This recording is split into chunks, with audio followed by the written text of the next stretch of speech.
I'm Rory Williamson from Williamson & Co Real Estate, and I absolutely love living in this unique part of the world. And when you mention Noosa or the Sunshine Coast, people instantly think of the gorgeous beaches, the laid-back lifestyle and the near-perfect weather. But what makes a place really special are the people that live there. One of the perks of my job is I get to meet people every day, and everyone has a story. Come and join me as we meet some of the most interesting characters of the coast. Meghan, thank you so much for having a chat with us today. Look, I remember when I first came to Noosa as a 3-year-old, seeing these koalas in the tree. I'd never seen one in the wild. They're such an integral part of this area. You are the co-founder of the Queensland Koala Crusaders. Yeah. What sort of work have you guys been doing since it started in 2012? Well, in 2012, we had what was called the Noosa Koala Summit. And at the time, the councils were amalgamated, and we brought in scientists from all around the region, from as far north as like Rockhampton, all the way down through the Gold Coast. And we got together a really good working relationship with these people to create a plan, a sustainable plan for the future of how do we really change the direction at which the koalas were going. So to produce that to council, came out with a booklet with about 10 recommendations, and currently both the Sunshine Coast Council and the Noosa Council have got a lot of those within their koala management plan. Problem is they need to be activated, need to be actioned. Now, koala numbers, they've decreased dramatically in the last 10 years. What's going on there?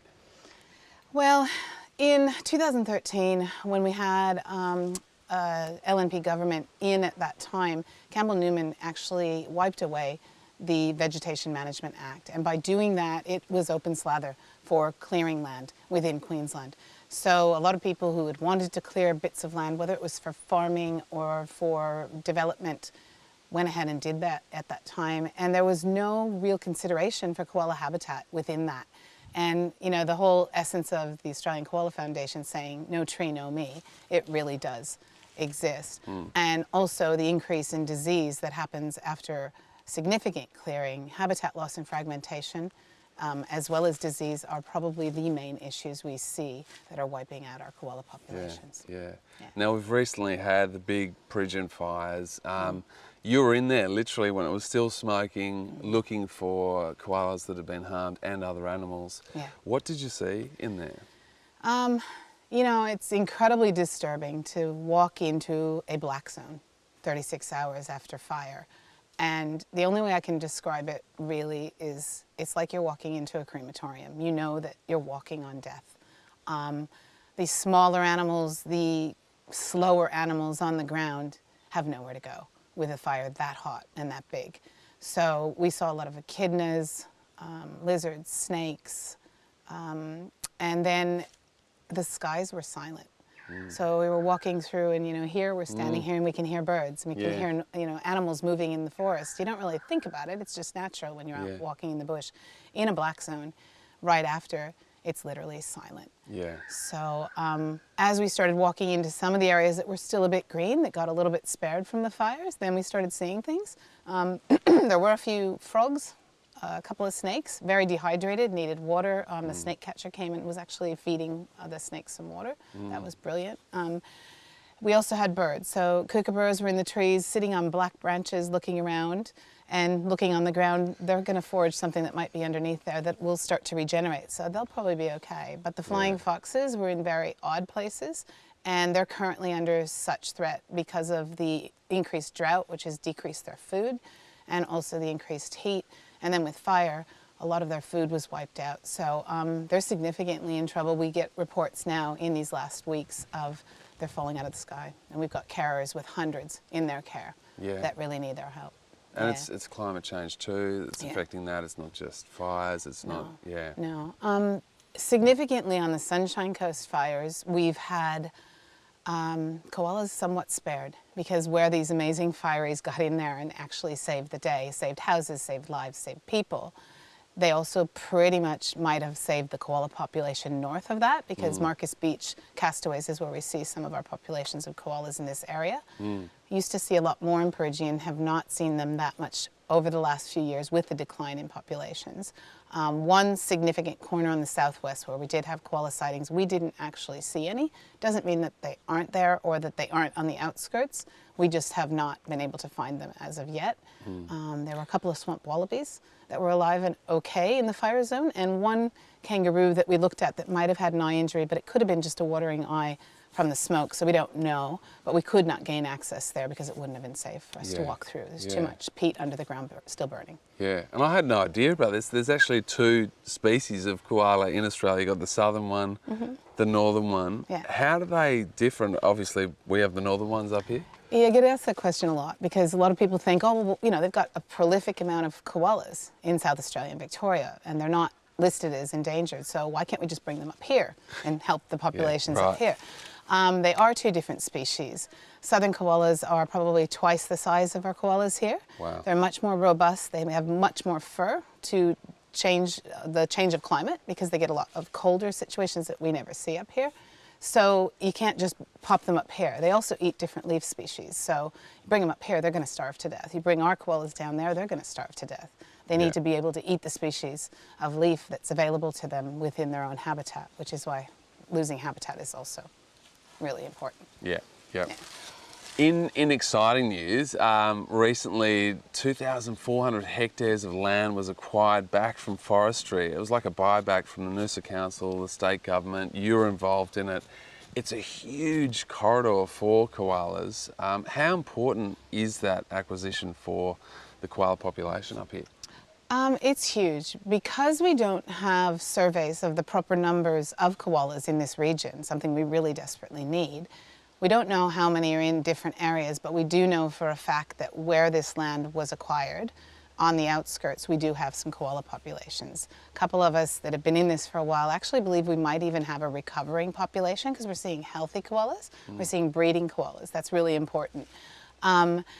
When Noosa Parks Association, Noosa Council and the state government acquired this land, they bought back pine plantations. So we're working on a 10-year plan where the pine has to be harvested, the land has to be rehabilitated, and then the trees go in to actually reforest and regenerate the area. Some natural regeneration will occur, but 40 years under pine plantation, the koala food tree species have been pretty much wiped out. So that's where we came in. We acquired some funding from the Body Shop in the UK, and we acquired $90,000 to buy 12,000 trees to start the planting of these trees to start to regenerate the forest. So we gave the seed funding to state government, Noosa Council, Noosa Parks to start that. And we had a community planting day where we planted 1,500 trees on the day with about 140 people showed up from the community to help us with that, which was incredible. Body Shop Australia got involved as well, doubled the funding, so 24,000 trees will what our, help will be to this forest.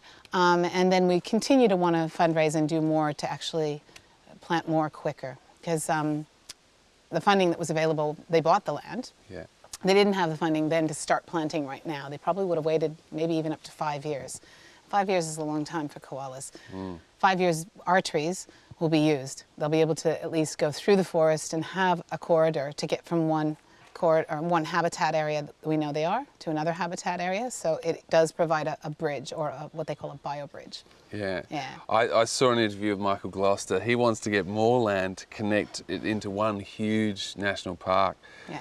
Do you think that's possible? Would that benefit the koala population? Yeah, of course it would benefit. The most important thing for koalas is, number one, not tearing down the habitat that we already have. So any protection of habitat that we can create is most important.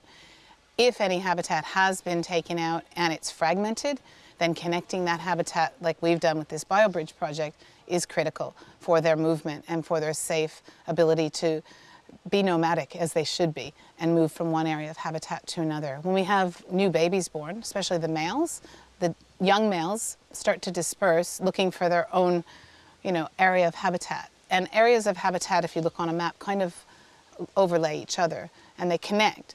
And that's what increases our genetic diversity. Some of the problem with disease in koalas is probably because of the genetic diversity being very low. They have lower immunity and they also have that lesser ability to really thrive in survival of the fittest. Megan, you've been here for about 10 years now. Yeah. Have you noticed a change in the numbers of koalas in the national parks here?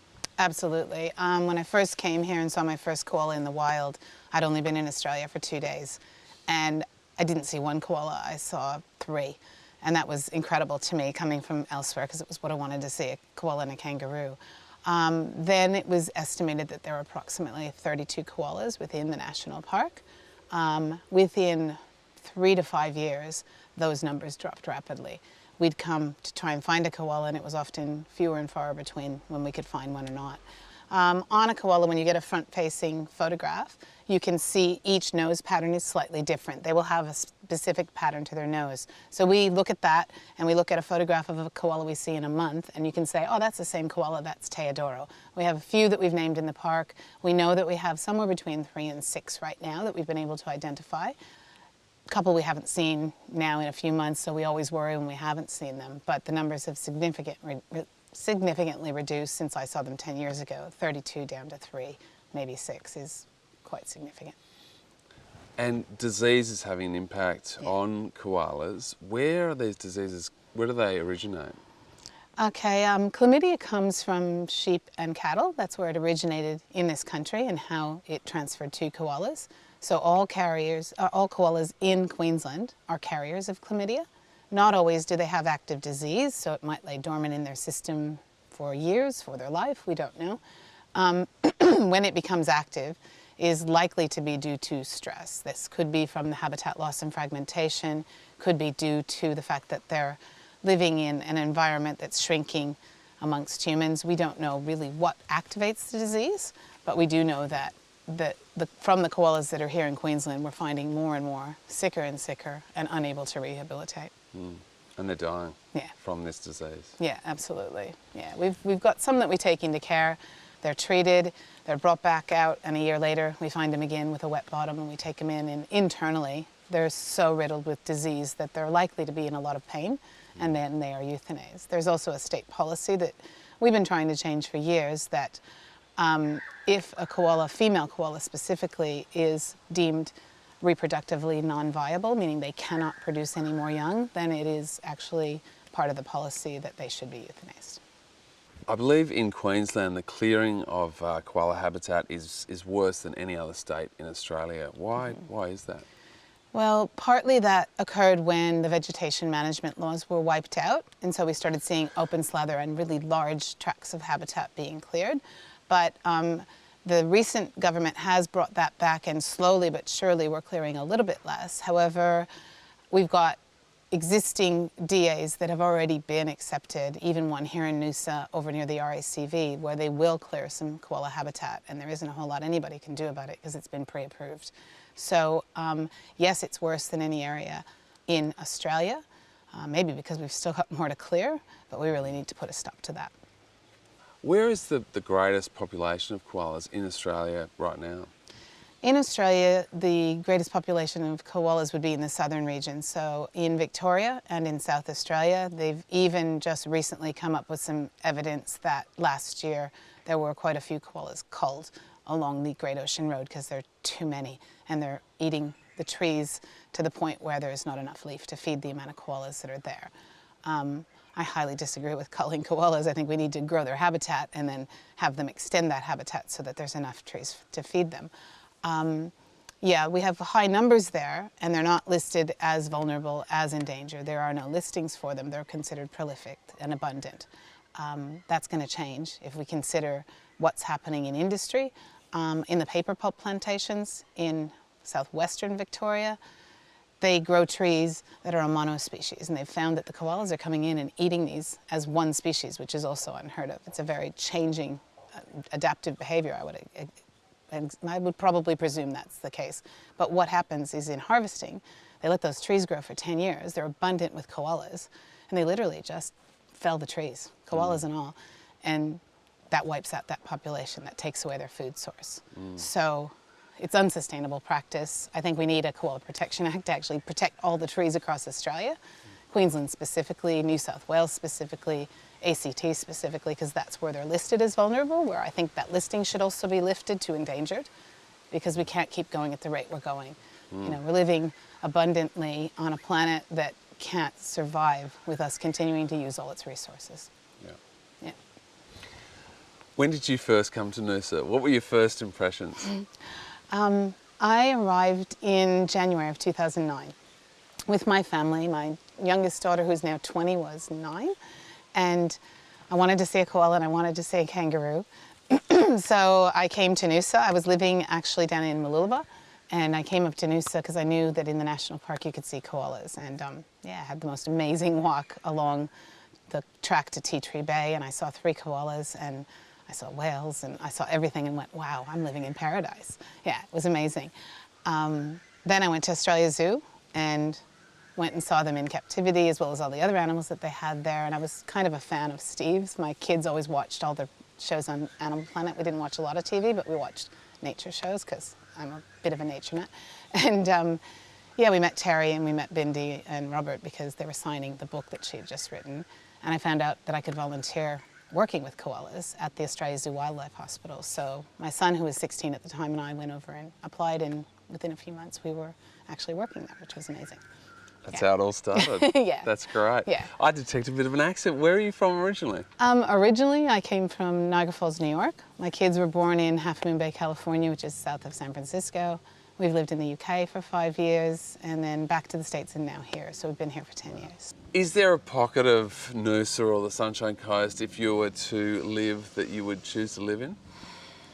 Oh, that's a hard one. I love being by the ocean. I love the views all along the coast, Noosa Heads, but I also really love the hinterland. And obviously because of the koalas, I see that as an area that can grow to hopefully be a sustainable pocket for koalas. So our ideal is to buy some land out in the hinterland and create sanctuary for not only koalas, but other animals that live under their umbrella. Great. Yeah. What's one of your favourite restaurants in the Noosa region? During the day, I'm going to say a new restaurant that I think is amazing called the Jungle & Co. It's a gut health bar. And it has just kind of this amazing atmosphere in the Noosa Junction that's just really yum. Nighttime's harder. Gosh, there's so many. I love Sales. I love Some Young Guys.